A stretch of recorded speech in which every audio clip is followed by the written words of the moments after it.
Now we have gold. Gold is for the sun. Silver is for the moon. Iron is for Mars. Mercury is for Mercury, Wednesday. Tin is for Jupiter. Copper is Venus, Friday.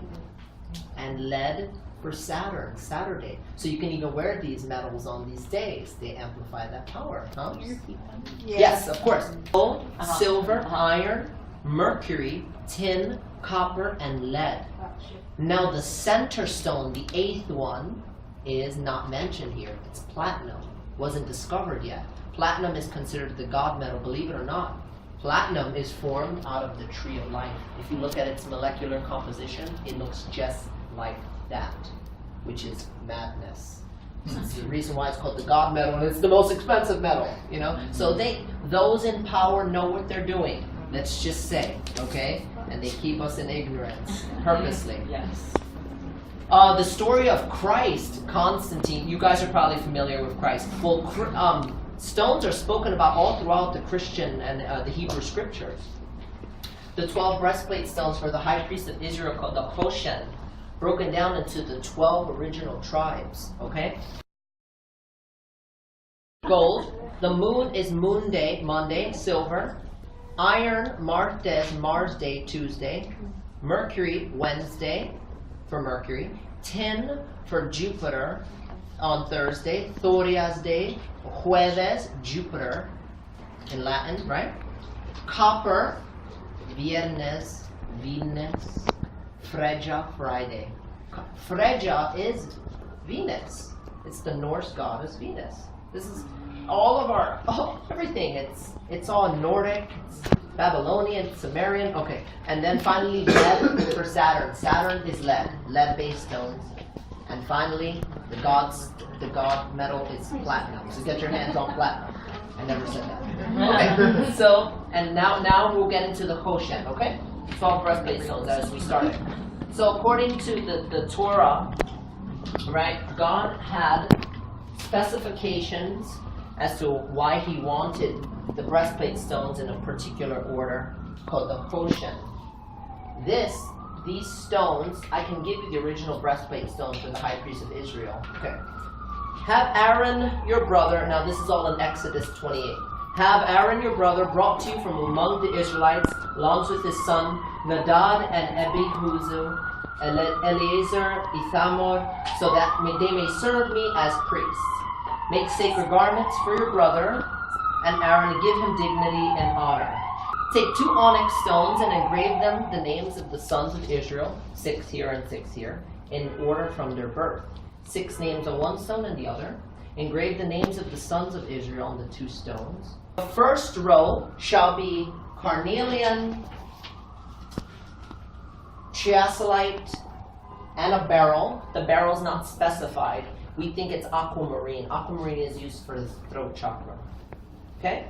The second row is turquoise, lapis lazuli, and emerald.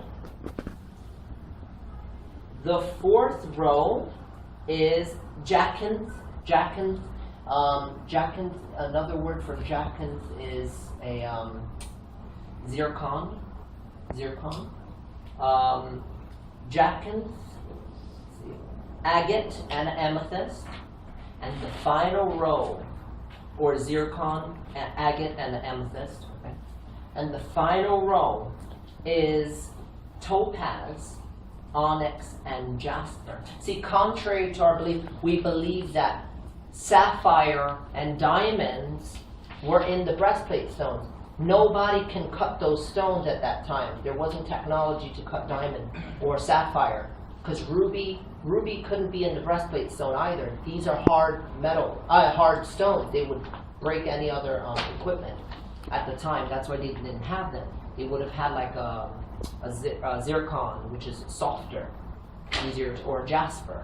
Okay, so those are the stones. You have all of them. You guys take. You want me to say it again? What? You said that was in the scriptures, right? Those are the breastplate stones for the high priest of Israel. There's 12 for the 12 tribes, and I'm talking about Synergy 12. Okay. The breastplate stones for the high priest of Israel were fashioned and created to channel God's will. God said that if you held certain, the first sons of Israel, by their tribe name, in this priestly garment, and you have gold, silver, iron, lead, all the planetary metals, then you would be able to receive the word of God. It was an ancient channeling device. Go figure, huh? So, interesting, right? Interesting indeed. So, blue, intuition. He's wearing blue and white, purity and intuition. That's the breastplate stone garment. There's no separation between God and mankind. It never was. Also, there was 2 stones, the 2 onyx pieces he spoke about in the beginning, which were not included in the breastplate stone, was called urim and thummim. Urim and thummim were divinatory pieces. It says in the book of Numbers, Exodus, it says, we shall consult urim and thummim. Meaning, urim and thummim were pieces removed from the stones and cast to determine what God was saying. That's divination. Yeah, it's Yeah. good book. Right, so Paulo Coelho took that idea, you see? He took the concept because he knows. So now we're going to get down to it. This is going to be awesome too. Starting from the head, the anatomy of a person corresponds to each of the astrological signs of a person. We are the 12 tribes of Israel. Okay? Yisrael.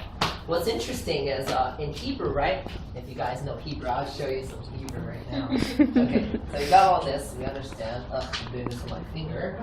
Okay, erase this. Okay.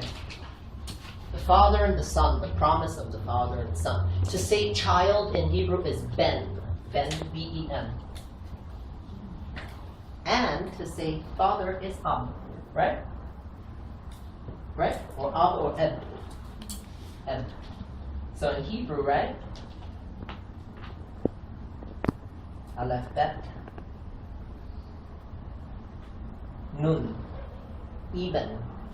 Father and child together create the word stone. Isn't that wonderful? That's beautiful. I just find that beautiful. Maybe just me. Our entire society is based on Constantine's ascent of Christianity and the creation of Christos. What is Christ?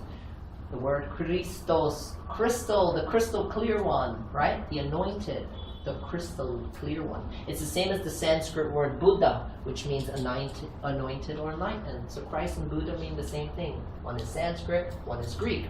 A lot of the stones, like the word quartz, right? Quartz comes from the Greek word kruos, which means ice. Because when they saw quartz for the first time, they thought it was a piece of ice. You're like, what is this ice?